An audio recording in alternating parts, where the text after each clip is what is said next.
সম্প্রদায়ের নাম আদ। কি নাম? আদ। আর নবীর নাম হুদ আলাইহিস সালাম। নবীর নাম কি? হযরত হুদ আলাইহিস সালাম। এই আদ সম্প্রদায় পৃথিবীতে এসেছে, তারা অবাধ্যতা করেছে, আল্লাহর সাথে অহংকার করেছে এবং তারা বলেছে আল্লাহর আমাদের চেয়ে বেশি শক্তি নাই। এজন্য আল্লাহ তাদেরকে শেষ করার পরিকল্পনা করলেন।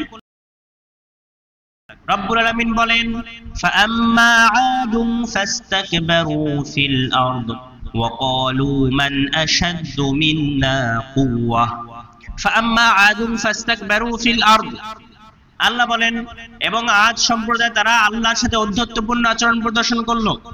হুদ আলাইহিস সালামকে হুমকি ধমকি দিল, হুদ আলাইহিস সালামকে মিথ্যা প্রতিপন্ন করলো এবং বলল তুমি কোনো মতেই নবী হতে পারো না।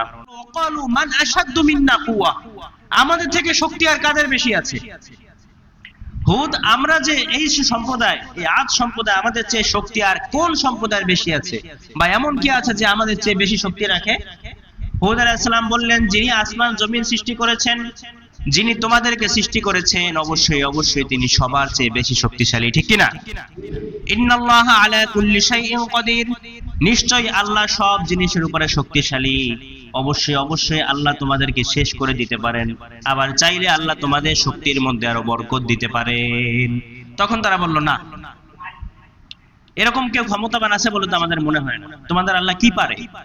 তোমার আল্লাহ কি পারে? যদি কিছু পারে, ফাতিনা বিমা তাইদুনা ইন কুনতা মিনাস সাদিকিন, তুমি যে বলো আল্লাহর পথে না চললে, আল্লাহর হুকুম না মানলে আল্লাহর পক্ষ থেকে আযাব আসবে, তুমি এই আযাব পারলে আমাদের মাঝে নিয়ে আসো। নাউজুবিল্লাহ পড়ে। এক পর্যায়ে তারা অধ্যত্বপূর্ণ আচরণ শুরু করলো। আল্লাহর পথে তো আসলো না একটা লোকও, আদ সম্প্রদায়ের একটা লোক হুদ আলাইহিস সালামের ডাকে সাড়া দিল না। তারা বিরোধিতা করে বসলো। তারা বলল, ক্বালু সাওয়াউন আলাইনা আও আযতা আম লাম তাকুম মিনাল ওয়াইজিন, ও হুদ, তুমি আমাদেরকে ওয়াজ করো আর না করো, এই ওয়াজ কোনো কাজে আসবে না। আমাদেরকে বলো আর না বলো, এই বলা কোনো কাজে আসবে না। যতই দাওয়াত দাও, এই দাওয়াত কোনো কাজে আসবে না। দাওয়াত দিলেও যেটা আমরা করব, না দিলেও আমরা করব, এটা আমাদের জন্য বরাবর। অতএব ফাতিনা বিমা তাইদুনা ইন কুনতা মিনাস সাদিকিন, তাহলে তুমি যে আযাবের ভয় তুমি দেখাও সেটা তুমি নিয়ে আসো। অনেক লম্বা ঘটনা, সংক্ষেপে বলছি। এই পর্যন্ত যখন তারা সীমা লঙ্ঘন করলো, হুদ আলাইহিস সালাম তখন আল্লাহর কাছে দোয়া করলেন। আল্লাহর কাছে বললেন, ক্বালা রব্বিনসুরনি বিমা কাযাবুন, ও আমার প্রতিপালক, তারা যে মিথ্যা প্রতিপন্ন আমাকে করে, আপনি আমাকে সাহায্য করেন। কি করেন? সাহায্য করেন। আল্লাহ হুদ আলাইহিস সালামকে জানিয়ে দিলেন, হুদ, আমি সিদ্ধান্ত নিয়েছি তাদেরকে সমূলে পৃথিবীর জমিন থেকে শেষ করে দিব। এত উঁচা উঁচা দানব আকৃতির মানুষগুলো, তাদেরকে সমূলে শেষ করে দিব। তাদের পাশে আমরা যদি দাঁড়াতাম, আমাদের এক একজনের 3 গুণ 4 গুণ তারা লম্বা ছিল, মানে দানবের মতো দেখতে। তাইলে বুঝেন কেমন ছিল তারা। আল্লাহ বললেন, হুদ, তাদেরকে আমি শেষ করে দিব, সিদ্ধান্ত নিয়ে ফেলেছি, অতএব তাদেরকে তুমি জানিয়ে দাও। জানিয়ে দিল। তারা বলল, ঠিক আছে, আমরা অপেক্ষা করছি। ইন্না মুনতাজিরিন, আমরা অপেক্ষা করছি তোমার আল্লাহর পক্ষ থেকে আযাব কবে আসে, দেখি তোমার আল্লাহর শক্তি কত বেশি। নাউজুবিল্লাহ পড়েন। সর্বপ্রথম আল্লাহ যেটা করলেন, আল্লাহ পাক রব্বুল আলামিন বৃষ্টি বন্ধ করে দিলেন। বৃষ্টি বন্ধ করে দিলেন। বৃষ্টি আল্লাহর সৈনিক। এই বৃষ্টি আল্লাহ বন্ধ করেও শাস্তি দিতে পারেন, আবার বৃষ্টি দিয়েও শাস্তি দিতে পারেন। ঠিক কিনা? বৃষ্টি না হইলে আমরা বাঁচি না। আমাদের জীবনে রোদের যেমন প্রয়োজন, বৃষ্টির তেমন প্রয়োজন। আবার বৃষ্টি বেশি হলেও সমস্যা আছে না নাই? আল্লাহ সর্বপ্রথম যেটা করলেন, বৃষ্টি বন্ধ করে দিলেন। 1 বছর, 2 বছর, 3 বছর পর্যন্ত কোনো বৃষ্টি নাই। 3 বছর পর্যন্ত কোনো বৃষ্টি নেই। তাদের যে উদ্যান রাজি ছিল, তারা যে রাজমহল, খাস মহল সাজিয়েছিল, আস্তে আস্তে সবগুলো মরুভূমির মধ্যে, পাহাড়ি জমিনের মধ্যে, পাহাড়ের মধ্যে সেগুলো আস্তে আস্তে নষ্ট হতে লাগলো। বৃষ্টি নাই, সব গাছগাছালিগুলো পুড়ে যেতে লাগলো। রোদের তাপে আস্তে আস্তে সবগুলো নিঃশেষ হতে লাগলো। 3 বছর পরে হঠাৎ করে একদিন আকাশে কালো এক খণ্ড মেঘ দেখা দিল। কি মেঘ? কথা বলেন সবাই। কালো মেঘ। 3 বছর পরে হঠাৎ করে তারা একদিন দেখলো তাদের উপত্যকার উপরে কালো এক খণ্ড মেঘ দেখা যায়। আস্তে আস্তে মেঘ ছেয়ে যেতে লাগলো। এই মেঘ দেখে খুশিতে লাফালাফি করতে করতে সবাই ঘর থেকে বাইরে বের হয়ে গেল। সবাই খুশিতে বা লাফালাফি করতে করতে ঘর থেকে বাইরে বের হয়েছে যে এত বছর পরে, 3 বছর পরে মেঘ হয়েছে, বৃষ্টি হবে, আমাদের কলিজাগুলো ঠান্ডা হবে।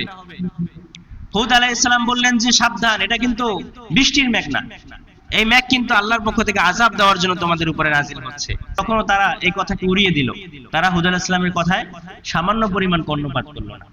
রব্বুল আলামিন সে কথাই বলেন, ফালাম্মা রাআউহু আরিদাম মুস্তাকবিলা আওদিয়াতিহিম ক্বালু হাযা আরিদুম মুমতিরুনা। ফালাম্মা রাআউহু আরিদাম মুস্তাকবিলা আওদিয়াতিহিম, যখন তারা দেখলো সেই সুদূর থেকে কালো মেঘ তাদের উপত্যকার দিকে, তাদের রাজমহল খাস মহলের দিকে আস্তে আস্তে আস্তে আস্তে কালো মেঘগুলো এগুচ্ছে, তখন তারা বলল ক্বালু হাযা আরিদুম মুমতিরুনা, এই যে মেঘ এটা আমাদের উপরে বৃষ্টি বর্ষণ করবে। এই কথা বলতে বলতে সবাই ঘর থেকে বাইরে বের হয়ে গেছে, সবাই বাইরে বের হয়েছে খুশিতে আটখানা। কিন্তু কিছুক্ষণ পরে যখন সারা পৃথিবীটা, সারা আকাশটা মেঘে ছেয়ে গেল, এত মেঘ পৃথিবীর জমিনে আর কখনো হয় নাই, মেঘে সারা আকাশটা ছেয়ে গেল, হঠাৎ করে সেই মেঘ থেকে ঠান্ডা বরফের মতো শীতল বাতাস বের হতে শুরু করলো। প্রচন্ড গরমের পরে শীতল বাতাস পাইলে ভালো লাগে না? কিন্তু শীতল বাতাস আস্তে আস্তে এত ঠান্ডা হতে লাগলো যে বরফের মতো বাতাস বের হতে শুরু করলো। শৈত্য প্রবাহ কত খারাপ হতে পারে, এর চেয়ে বেশি খারাপ বাতাস সেই মেঘ থেকে বের হতে শুরু করলো। এবার আর তারা বাইরে থাকতে পারলো না, সবাই যার যার পাহাড়ের দুর্গের মধ্যে তারা আশ্রয় নিল। তারা পাহাড় কেটে এমন দুর্গ বানিয়েছিল, সেই দুর্গ ধ্বংস করা পৃথিবীতে অসম্ভব। এত শক্তিশালী দুর্গ তারা পাহাড় কেটে কেটে বানিয়েছিল। কিন্তু আল্লাহ তাদেরকে কিভাবে ধ্বংস করলেন? রব্বুল আলামিন বলেন, ওয়া আম্মা আদুন ফাউহলিকু বিরিহিন সরসরিন আতিয়া। আল্লাহ বলেন, আস্তে আস্তে যখন তারা সবাই ঘরের দরজা জানালা বন্ধ করে যখন পাহাড়ের গুহার মধ্যে অবস্থান করলো, আল্লাহ পাক রব্বুল আলামিন সেই মেঘ থেকে ঘূর্ণিঝড় তৈরি করলেন। কি ঝড়? ঘূর্ণিঝড় চিনেন আপনারা?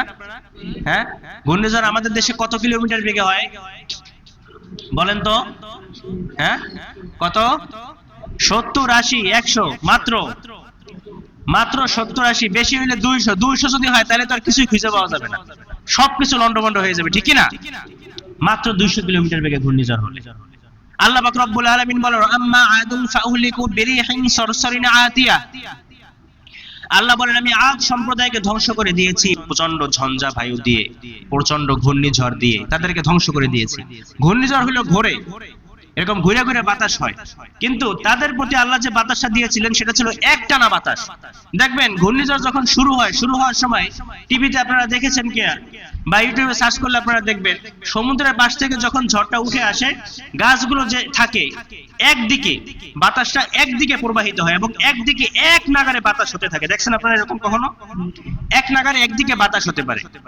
বিজ্ঞানীরা আবিষ্কার করেছে, তারা সেই সময়ের উপরে গবেষণা করে তারা লিখেছেন, আদ সম্প্রদায়ের উপরে আল্লাহ যে ঘূর্ণিঝড় পাঠিয়েছিলেন সেটা 100-200 কিলোমিটার বেগে ছিল না, 1000-2000 কিলোমিটার বেগে ছিল না।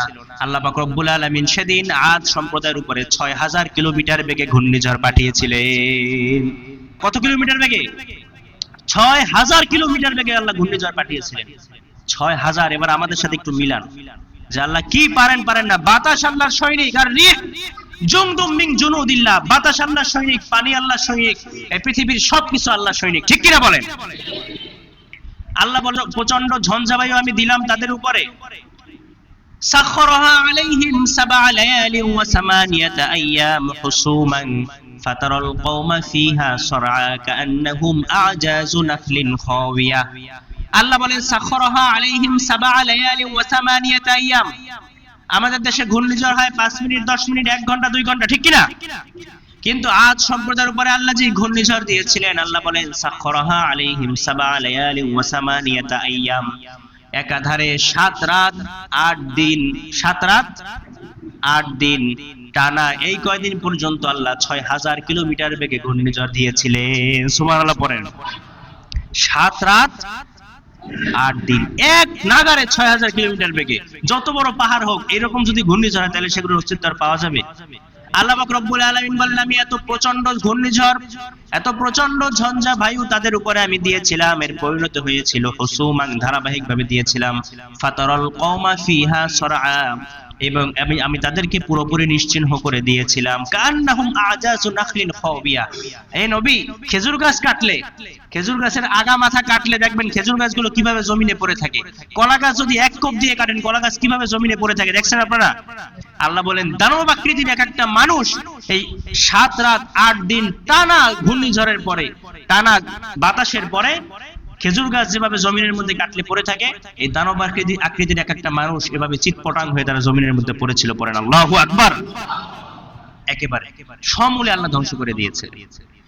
আল্লাহ পাক রব্বুল আলামিন সে কথাই বলেন যে আমার অবাধ্যতা করবা, আমার সাথে অহংকার করবা, নাফরমানি করবা, তাহলে পৃথিবীর জমিনে আগেকার জামানায় যেভাবে কাউকে রাখি নাই, শেষ করে দিয়েছে, ঠিক সেভাবে এখনো আল্লাহ পারেন কি পারেন না?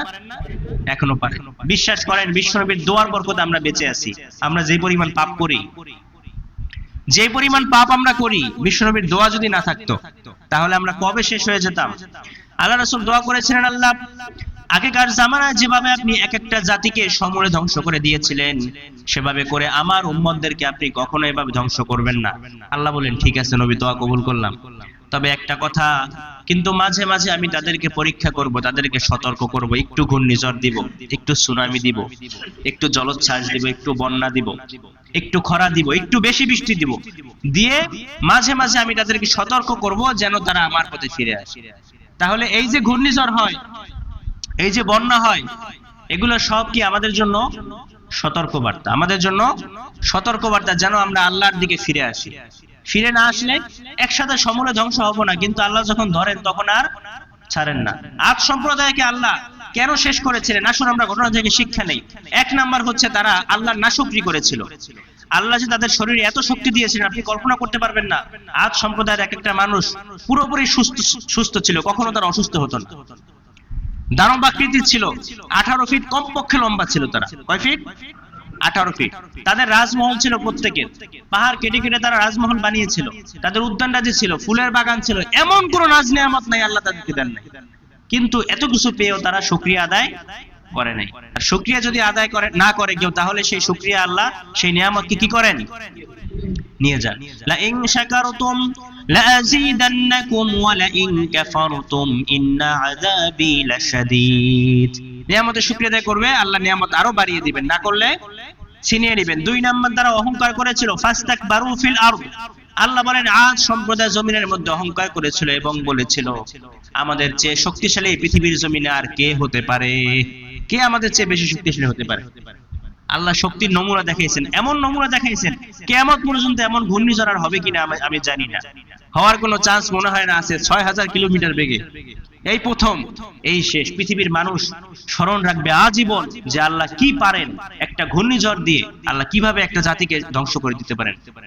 আমি যতবারই কোরআনের এই আয়াত পড়ি, সূরা হাক্কার মধ্যে আছে, যদি আপনারা বঙ্গানুবাদ পড়েন তাহলে পড়বেন 29 নাম্বার পারায় সূরা হাক্কা সূরার নাম।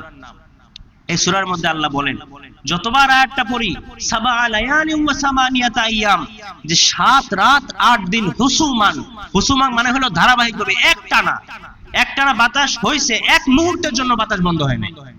7 রাত 8 দিনের মধ্যে কল্পনা করতে পারেন আপনি কি ভয়াবহ আযাব আল্লাহ তাদেরকে দিয়েছিলেন।